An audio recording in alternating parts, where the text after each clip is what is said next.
Journalist Noé Zavaleta has decided to flee his home state of Veracruz, where he's a correspondent for Mexico's leading investigative news magazine, Proceso. By his own count, 19 journalists have been murdered in Veracruz during the 6-year term of current governor Javier Duarte. Zavaleta's reports and new book provide details about alleged acts of government corruption and violence under Duarte's administration.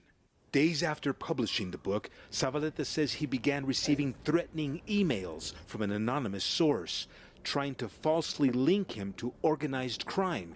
Zavaleta says other journalists who received similar emails were later murdered. If you check the history of murdered journalists, you will see they are portrayed as criminals in attempts to tie them to organized crime in Veracruz. So for me, this is a very clear act of intimidation.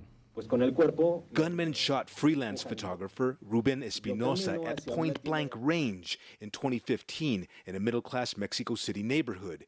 He had been working in Veracruz. A previous Proceso correspondent, Regina Martinez, who also investigated government corruption in Veracruz State, was beaten to death in her own home in the state capital, Jalapa. A man pleaded guilty, but journalists say he was set up. Reporting on violence and official corruption indeed has been very deadly for many journalists in Mexico.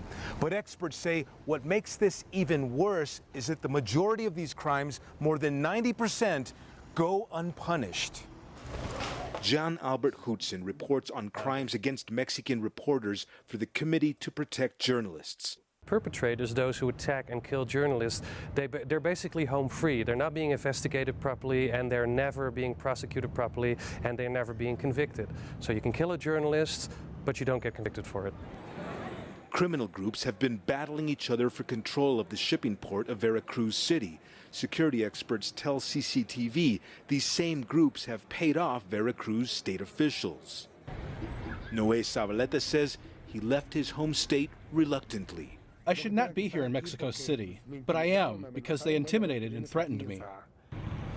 He does not expect those problems to go away anytime soon.